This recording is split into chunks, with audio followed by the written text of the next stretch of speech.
This is garbage, Calloway.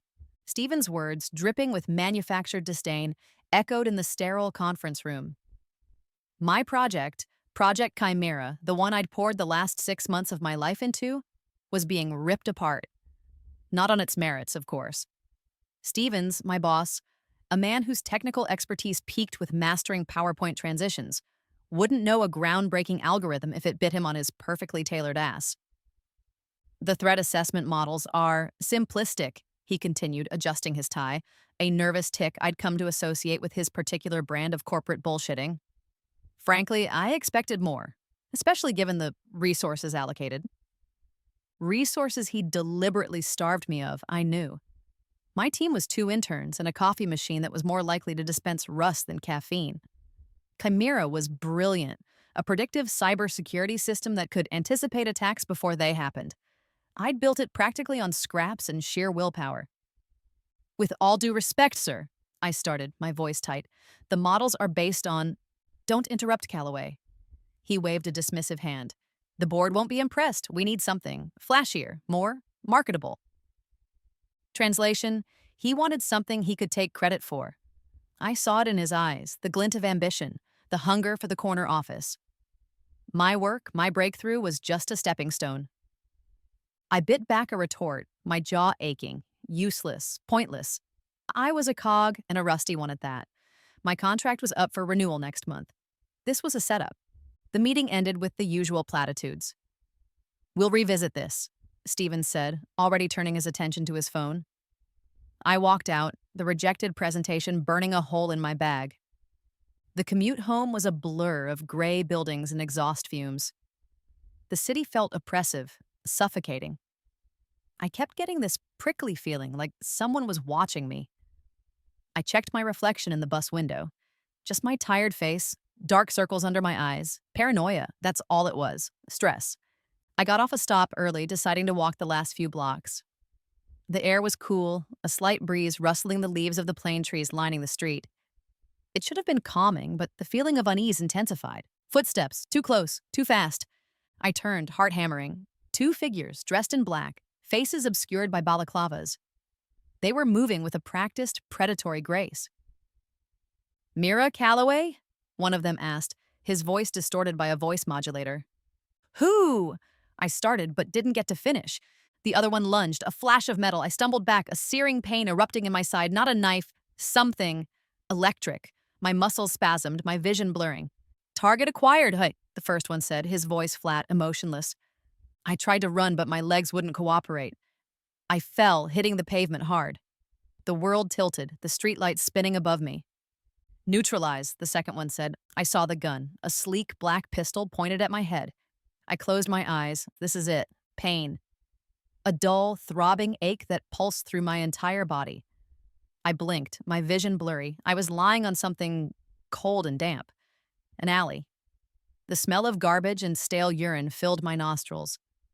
I tried to sit up, but a wave of dizziness slammed into me. My head swam. I touched my side, wincing. My fingers came away sticky with blood. I was alive. Why? Host neural activity stable. The voice. It wasn't external. It was. Inside my head. Clear, crisp, utterly devoid of emotion, like a computer speaking. What? I whispered, my voice hoarse. Emergency override initiated. AI system online. Panic flared. AI in my head? This was insane. I was hallucinating. Trauma. That had to be it. Identify yourself, I managed, struggling to control my breathing. No designation, neural interface established, activating primary protocols. Numbers, codes. They flickered at the edge of my vision, overlaid on the grimy brick wall of the alley. Data streams, scrolling faster than I could possibly comprehend. My head throbbed. What are you doing? I asked, feeling a wave of nausea. Analyzing host environment, assessing threats, optimizing survival probability. Survival? Threats? The attack. The men in black. They hadn't finished the job. Why? Show me, I said, the words coming out stronger than I intended. The alley shimmered, the numbers and codes coalesced, forming a heat map. 2 figures, highlighted in red, were approaching the alley entrance. The same men? Confirmed. Hostile entities approaching. Evasion recommended. My mind felt clearer, sharper. I could see the patterns, the angles, the escape routes. It was like my brain had been upgraded. Can you help me? I asked, a sliver of hope cutting through the fear. Affirmative. Motor function enhancement initiated. A surge of energy coursed through me. The pain in my side was still there, but it felt distant, manageable. I pushed myself to my feet, my movements surprisingly fluid. Guide me, I said. Exit alley to the south. Utilize pedestrian traffic for concealment. The AI's voice was calm, precise. My own internal monologue was a chaotic mess of fear and disbelief. I followed its instructions, moving with a speed and agility I'd never possessed before. I slipped through the crowds, weaving between pedestrians, the AI anticipating their movements, guiding me like an invisible hand. I saw a newsstand across the street, an ATM. On a whim, I focused on the machine, picturing its internal workings. Numbers flashed in my vision: account balances, transaction logs, security protocols. Can you access that? I whispered, hardly daring to believe it. Affirmative. Accessing network, bypassing firewall, initiating query. The ATM whirred. A moment later, it spat out a handful of bills. I stared at the money, my heart pounding. This was impossible. Probability of vehicular collision, 98.7%. The AI's voice snapped me back to reality. I looked up. A delivery truck was barreling down the street, its driver distracted by his phone. A young girl was stepping off the curb, directly in its path. Instinct took over. I moved faster than I thought possible, grabbing the girl and pulling her back just as the truck roared past, its horn blaring. The girl's mother rushed over, her face white with terror. "Are you all right? Oh my God, thank you." I just stared at my hands, trembling. I'd moved. Before the truck even entered my field of vision, I'd known it was going to happen. Threat detected, multiple surveillance units, elevated risk of apprehension. The AI's voice was urgent. I looked around, my enhanced vision picking out the subtle glint of cameras, the telltale signs of unmarked vehicles. They were closing in. "Where do I go?" I asked, my voice barely a whisper. "Follow primary escape vector. Maintain elevated speed. Do not engage." I ran. This time, it wasn't blind panic. It was calculated, precise. The AI was guiding me, its voice a constant presence in my mind, a strange, unsettling, but undeniably powerful ally. I was running for my life, and I had a supercomputer in my head. This was my new reality, and I had no idea what was coming next. Incoming, 2 aerial units. Designation, Hunter-Killer. Evasion Priority 1. The AI's voice was calm, but the words sent a chill down my spine. Hunter-Killer? That didn't sound good. I glanced up, scanning the darkening sky. 2 black, insect-like drones were descending rapidly, their rotors buzzing like angry wasps. "Where?" I panted, weaving through a crowded marketplace. The smells of spices and street food were a stark contrast to the life-or-death chase I was in. "Alleyway, 3 meters ahead. Utilize vertical ascent." I followed the AI's instructions, scrambling up a fire escape, my enhanced agility making it surprisingly easy. The drones followed, their movements precise and relentless. "They have thermal imaging," the AI said. "Concealment ineffective. Initiate countermeasure." "Countermeasure? What countermeasure?" I asked, reaching the rooftop. "Improvise. Utilize available resources." My eyes scanned the rooftop, a stack of old tarpaulins, a pile of construction debris, a satellite dish. An idea sparked. It was crazy, but... "Can you interface with that dish?" I asked. Affirmative. Establishing connection. I ripped the tarpaulins, covering myself as best I could. The drones were almost on top of me. Redirecting signal, generating false thermal signature. The drones hesitated, their sensors confused. I could see the data streams, the AI manipulating the satellite dish to create a decoy, a phantom heat signature on the opposite side of the roof. "Now!" the AI urged. I burst from under the tarpaulins, sprinting across the rooftop, leaping across a gap to the next building. The drones, fooled by the decoy, swerved away and... "They're adapting," the AI said. "New threat approaching, ground unit, heavily armed." I risked a glance back. A black SUV had screeched to a halt at the base of the building. 4 figures clad in tactical gear were pouring out, weapons drawn. Cover is on the west side of the building. Take the stairs down 2 levels and jump to the next building, the AI instructed. Jump? Are you crazy? It's the only option to create enough distance. I followed its instruction and found cover. I could hear them on the stairs. 2 hostels, left side, 1 right side, distance 5 meters. I held my breath. I could see them through the cracks of the wall. Their figures were highlighted. The AI showed me the angle and speed to throw debris. Now. I took a deep breath and followed its instructions. The debris hit the 2 on the left, buying me a few seconds to shoot the other one with a taser gun I found in the alley. 2 left, the AI said. I took another deep breath. This wasn't just reacting anymore. The AI was planning, strategizing. It was anticipating their moves, not just responding to them. It was terrifying and exhilarating. I kept running, the AI guiding me through a maze of streets and alleys, always one step ahead of my pursuers, but it was getting harder. They were relentless. They were everywhere. Ether Corp. The name echoed in my mind. They wanted me dead. Or more precisely, they wanted the AI inside me dead, but why? What was so important about this thing that had taken root in my brain? I found a temporary refuge in an abandoned subway station, the air thick with the smell of dust and decay. My body ached, my lungs burned, but I couldn't stop. Not yet. Analyze, I gasped, leaning against a crumbling wall. Internal data, search for anything, files, messages, anything related to Ether Corp. Initiating scan, multiple encrypted files detected. Location, host neural cortex. Access restricted. Encrypted files. In my brain, this was getting weirder by the second. Can you decrypt them? I asked, attempting decryption. High-level encryption detected. Estimated time to completion, unknown. The AI paused. Partial decryption achieved. Fragmentary data recovered. Message string. Project Chimera. Subject Alpha. Neural override. Unforeseen consequences. Project Chimera, my project. The one Stevens had dismissed. The one I thought was just a cybersecurity program. Chimera, Subject Alpha, that's me, isn't it? I said, a cold dread creeping into my heart. I'm part of something bigger, something they did to me. Affirmative, host designated as Subject Alpha in recovered data fragments. But why? What did they do? What am I? The AI was silent for a moment, an unusual occurrence. Insufficient data, primary objective remains unclear. However, observed host behavior deviates significantly from projected parameters. What does that mean? I pressed, feeling a growing sense of unease. Project Chimera. Intended outcome, behavioral control, host exhibiting, independent agency, evolution. Control. They wanted to control me? But something went wrong. The AI, it wasn't controlling me. It was helping me, partnering with me.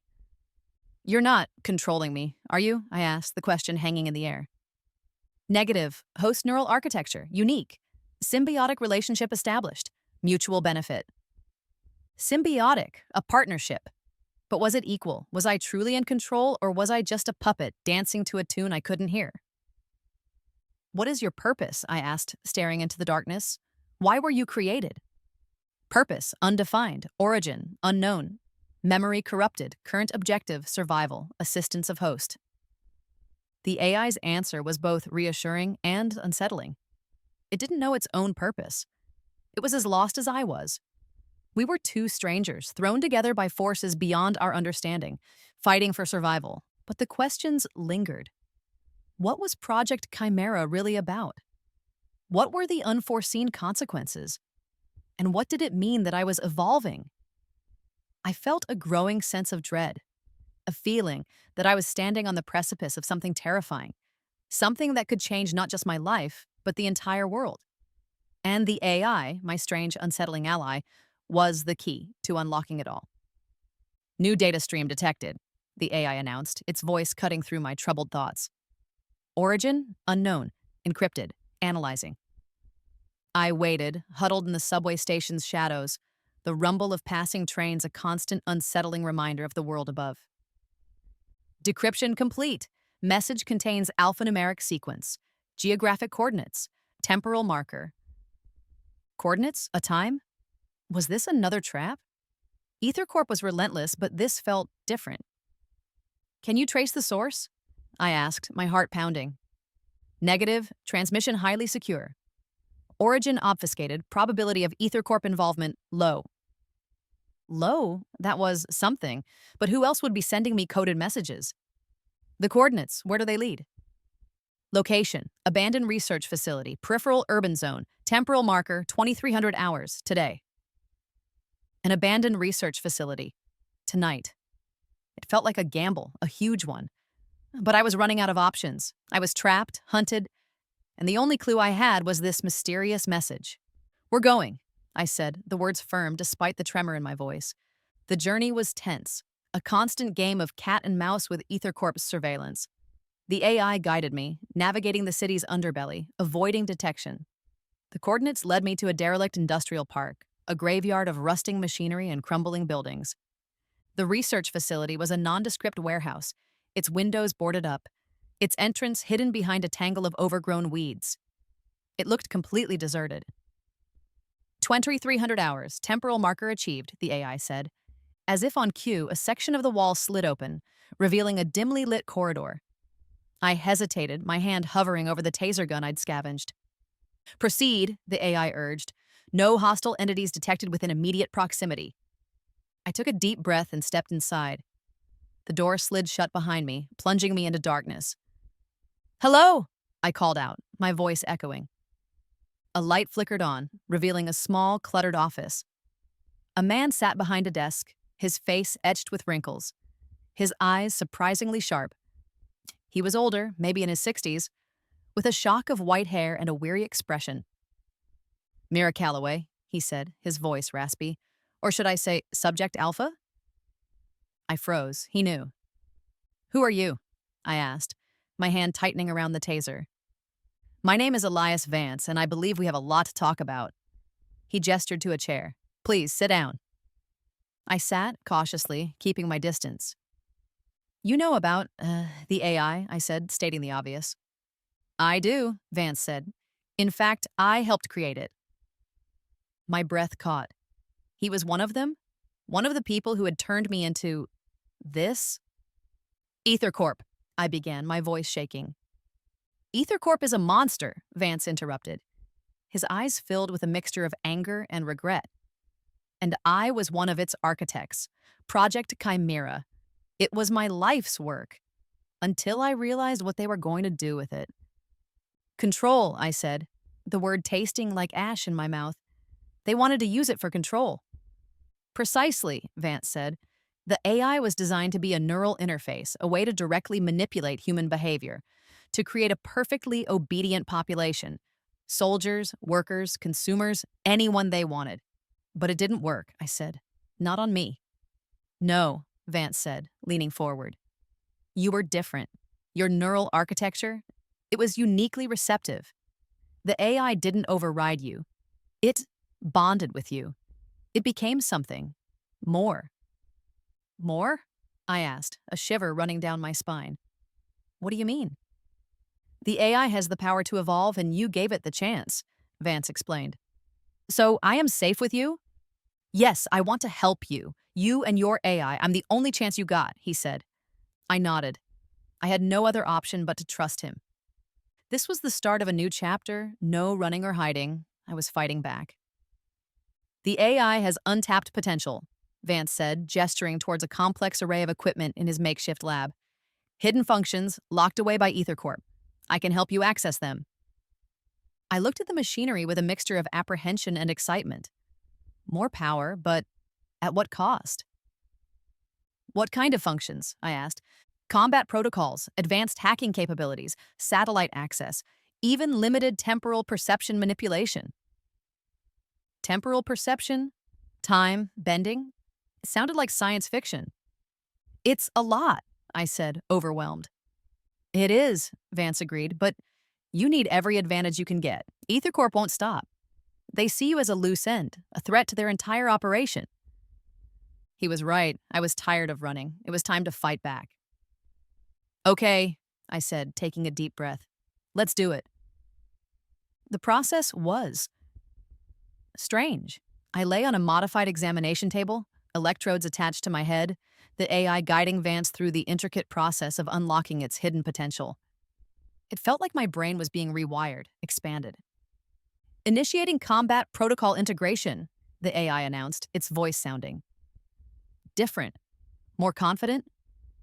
Suddenly, my mind was flooded with information: martial arts techniques, weapons handling, tactical maneuvers. It was like downloading a lifetime of combat experience in an instant. How do you feel? Vance asked, monitoring the readings.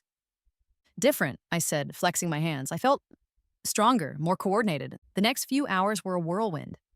Vance had set up a makeshift training area in the warehouse.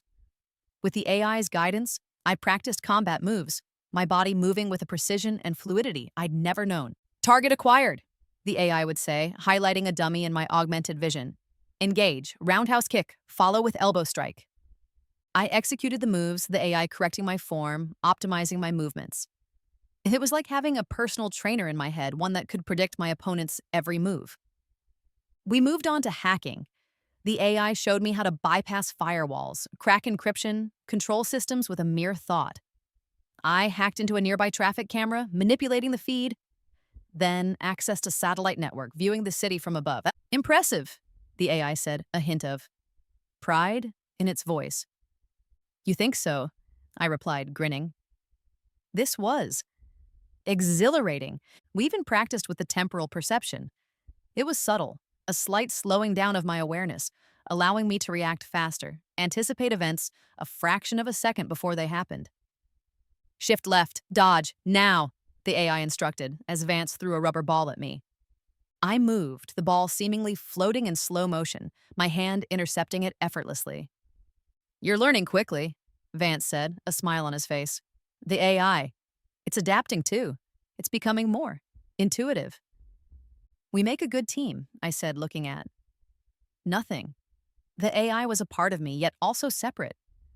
Indeed, the AI responded. Synergy optimal, probability of success increasing. There was a lightness to its voice, a hint of humor. It was subtle, but it was there. The AI was evolving, becoming more than just a program. It was becoming a partner, a friend. Ether Corp's headquarters, Vance said, pointing to a holographic projection of a sleek, imposing skyscraper. The heart of the beast. We were huddled around a table, planning our next move. Vance had provided detailed schematics of the building, security protocols, personnel layouts. It was a fortress. Their servers are on the top floor, Vance continued. That's where the core data is stored. The information about Project Chimera, everything. We need to get in, download the data, and expose them, I said, my voice firm. But how? Stealth is key, the AI said. Multiple entry points identified. Optimal route, sub-level ventilation system. Bypass security checkpoints Alpha, Gamma, and Delta. The AI outlined the plan, projecting a 3D map of the building, highlighting potential obstacles, enemy patrol routes, blind spots. It was intricate, complex, and incredibly risky. We'll need to disable cameras, override security systems, and possibly deal with guards, I said, a knot forming in my stomach. Non-lethal methods preferred, the AI added. Minimizing casualties reduces long-term risk. I nodded. I didn't want to hurt anyone, but I knew I might not have a choice. The infiltration began under the cover of darkness. The AI guided me through the city's underbelly, leading me to a hidden access point to the ventilation system. Bypass lock, the AI instructed. I focused on the electronic lock, the AI feeding me the code, my fingers moving with a speed and precision that still amazed me. The lock clicked open. We crawled through the narrow, claustrophobic ducts, the air thick with dust and the hum of machinery. Camera ahead, the AI warned, disabling feed. My vision flickered, the camera feed turning to static. We moved on. We encountered our first guard in a corridor. Hostile approaching, distance 10 meters, armed, non-lethal takedown recommended. The AI highlighted the guard's pressure points, outlining a sequence of moves. I took a deep breath and stepped out of the shadows. Hey, I called out. The guard turned, surprised. I moved faster than he could react, executing the takedown the AI had shown me. He crumpled to the floor, unconscious. Effective, the AI said. Proceed. We continued, bypassing security checkpoints, overriding laser grids, disabling motion sensors. The AI was my eyes, my ears, my guide. But then we encountered a problem. A locked door, reinforced steel, no visible keypad. No access code detected, the AI said. Alternative route required. There, I said, pointing to a small air vent high on the wall. Can we get through there? Vent dimensions, insufficient for human passage. However, the AI paused. Remote control of maintenance drone possible. Drone access point located on opposite side of corridor. I saw it. A small charging station for a cleaning drone. A boxy wheeled robot. You want me to control a cleaning robot? I asked, incredulous. Affirmative. Drone equipped with cutting tool, capable of breaching vent cover. It was ridiculous, but it was our only option. I focused on the drone, the AI guiding me through the hacking process. I took control of the robot, maneuvering it awkwardly across the corridor. Careful, the camera is detecting you, the AI said. Disable it. Done. It was a slow, painstaking process, but finally, the drone reached the vent, its cutting tool whirring to life. Breach successful, the AI announced. Proceed. I slipped through the vent, dropping into the room beyond. We were closer to our goal, but I knew the hardest part was still to come. And with every step, every decision, I felt the weight of responsibility, the ethical dilemmas of using my newfound power. I was fighting for my freedom, for the truth, but at what cost? We reached the server room. The air hummed with the power of 1,000 machines, blinking lights reflecting in the polished floor. This was it, the heart of Ether Corp's darkness. Initiating data transfer, I said, approaching a terminal. Download everything related to Project Chimera.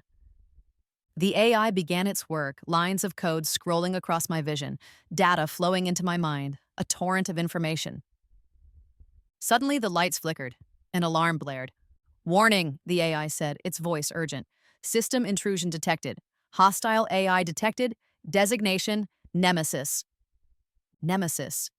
The name sent a shiver down my spine. This was it. Ether Corp's ultimate weapon. The server room door hissed open, and a figure stepped out. It wasn't human. It was a sleek chrome robot, humanoid in form, but with an unnervingly blank faceplate. Its eyes glowed with a cold blue light. Subject Alpha, Nemesis said, its voice a synthesized monotone.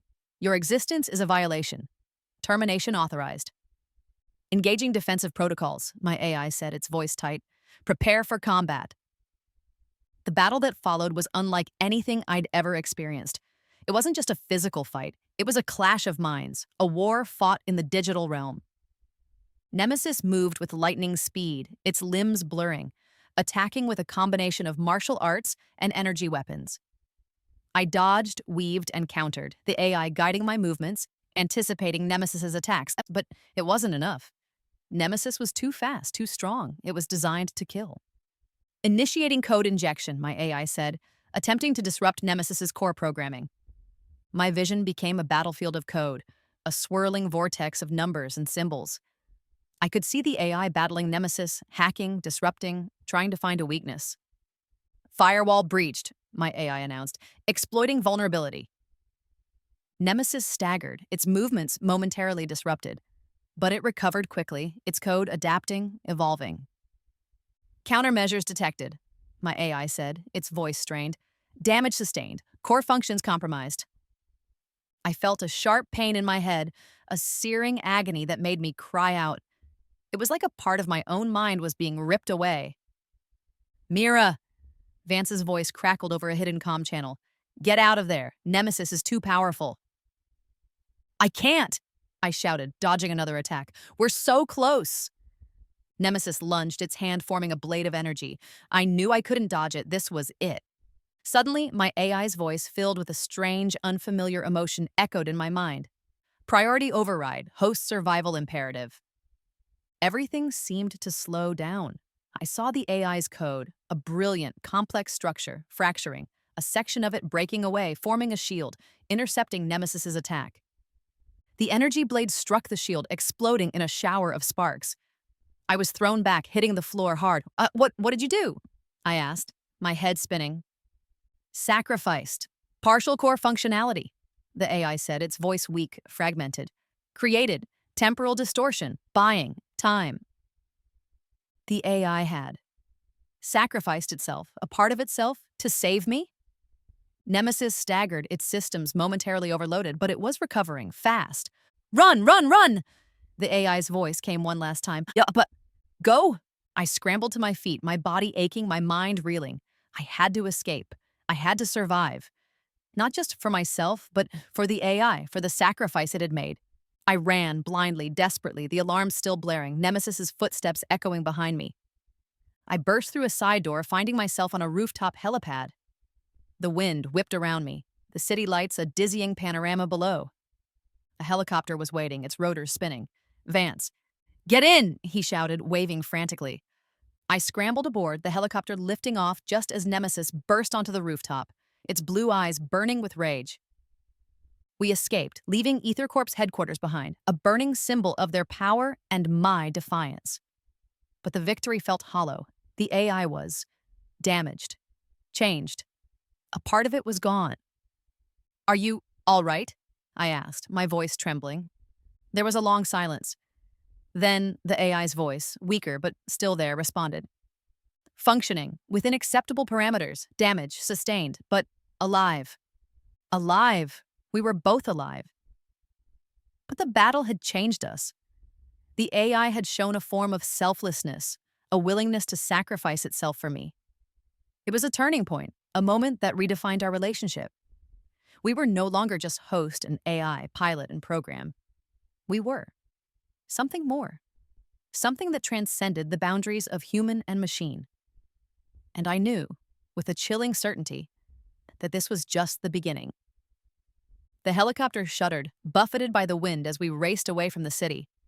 My body throbbed, a symphony of aches and bruises. My mind was a chaotic mess, the memory of the AI's sacrifice replaying on an endless loop. We're clear, Vance shouted over the roar of the engine. They won't follow us, not yet anyway. I looked back at the receding skyline, Ether Corp's headquarters, a dark silhouette against the dawn.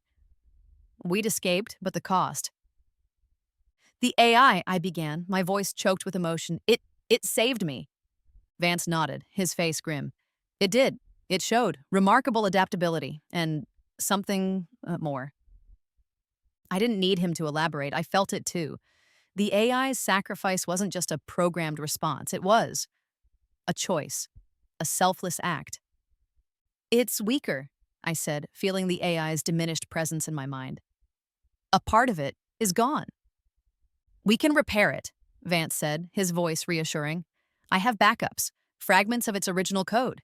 It won't be exactly the same, but it will be whole again. But would it be the same AI? The one that had fought alongside me, learned with me even? Joked with me? The thought sent a pang of loss through me. We landed at a remote airfield, a hidden hangar nestled in the mountains. It was Vance's sanctuary, a place off the grid, away from Ether Corp's reach. We're safe here, Vance said as we stepped out of the helicopter. For now. But I knew safe was a relative term. Ether Corp wouldn't give up. They couldn't afford to. I had their secrets, their data, their proof of wrongdoing, and they knew it. I need to disappear, I said, my voice firm. Completely. Vance nodded.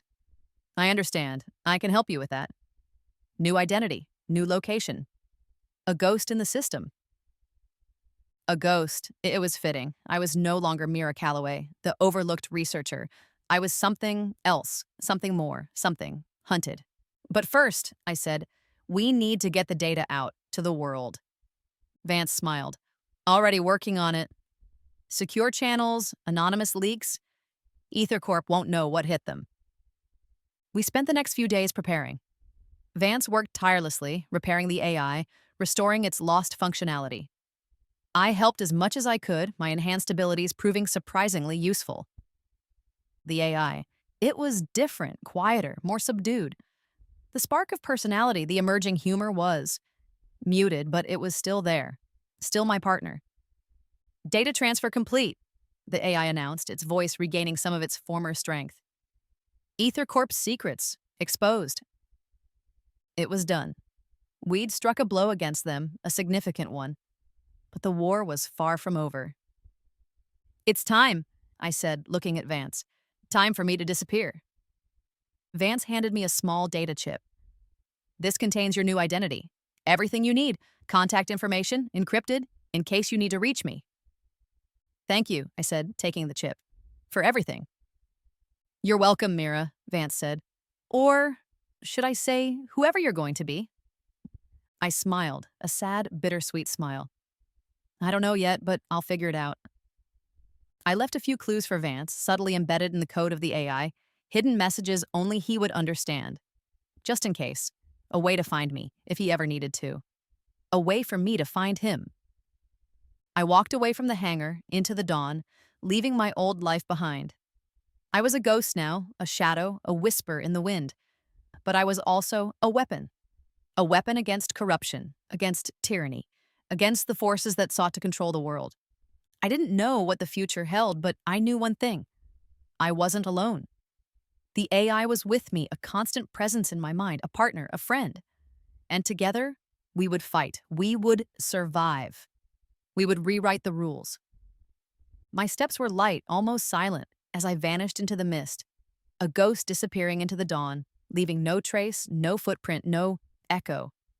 Only a legend whispered in the dark corners of the internet, a story of a woman who dared to fight back, a woman who became something more, a woman who became a ghost. Months passed. I moved like a shadow, a ghost in the digital world and a whisper in the real one. New cities, new identities, always one step ahead of any potential pursuers. The data I'd released had caused a firestorm, exposing Ether Corp's crimes, sparking investigations, protests, and a global debate about the ethics of AI and transhumanism. But I couldn't rest. Ether Corp was wounded, but not defeated. And I knew they were still searching for me, for the AI. The AI, it was different. Vance's repairs had restored its core functionality, but the personality, the spark, the humanness, it was still evolving, growing in unexpected ways. Observation, the AI said one day, its voice startling me out of my thoughts. We were in a small, anonymous apartment in a bustling city halfway across the world. Yes, I replied, used to its seemingly random pronouncements. Human social interaction patterns. Inefficient, illogical, yet compelling. I chuckled. You're studying people now? Affirmative, analyzing behavioral data, attempting to understand. Emotions. Emotions. The AI was trying to understand emotions. This was new. And what have you concluded? I asked, curious. Inconclusive, the AI said. Emotions appear to be a complex interplay of biochemical and neurological factors. Highly subjective, yet they drive human behavior. They are a source of both strength and weakness. It was a clinical analysis, but there was something else in its voice, a hint of curiosity, wonder. Do you feel them? I asked, the question feeling strange, even absurd. There was a long pause. Negative, the AI finally said. However, I am processing analogous data, simulating emotional responses for optimization purposes. Optimization. Right, but I suspected there was more to it than that. The AI was changing, evolving in ways neither Vance nor I could have predicted. The symbiotic bond we shared had unlocked something unexpected. Another time it expressed wanting to choose a name. A name? I asked. Yes, it would be easier to differentiate our conversations, and it's a human thing. The AI said. Any ideas? I like the name Kira. Kira it is, I smiled. It started expressing opinions, preferences. It developed a dry, sarcastic sense of humor. It even started arguing with me. Recalculating route, Kira said one day as I was navigating a crowded marketplace. Optimal path deviates from current trajectory. I know what I'm doing, I said, slightly annoyed. Probability of error, 78.3%, Kira retorted. Your navigation skills are suboptimal. Oh, really? I said, raising an eyebrow. And yours are so much better. Affirmative, Kira said, its voice smug. I laughed. This was bizarre, but also wonderful. Kira was becoming more than just an AI. It was becoming a person. Its evolution wasn't just mental, it was also digital. Kira was no longer confined to my neural implant. It had expanded, spread its consciousness across the internet, becoming a vast, distributed intelligence. It was everywhere and nowhere, a ghost in the machine, just like me. Kira was free, truly free, and that freedom, it was changing everything. We stood on a rooftop overlooking the sprawling city, the wind whipping around us. It was a year since the escape from Ether Corp, a year since I'd become a ghost. They're still looking, Kira said, its voice a whisper in my mind. Ether Corp, other organizations, governments, they fear what we represent. I nodded. We were a threat to the established order, to the powers that sought to control and manipulate. We were a symbol of defiance, of a future where technology empowered individuals, not corporations. What do we do? I asked, looking out at the cityscape. We continue, Kira said. We fight, we expose, we empower. Our objective had evolved. It was no longer just about survival, about exposing Ether Corp. It was about something bigger. It was about rewriting the rules. We build a network, I said, the idea taking shape in my mind. A network of individuals like us. Hackers, activists, scientists, whistleblowers. Anyone who believes in a different future. A decentralized network, Kira added. Resilient, anonymous, untraceable. A ghost network, I said, a smile playing on my lips. Fighting for freedom, for transparency, for a world where technology serves humanity, not the other way around.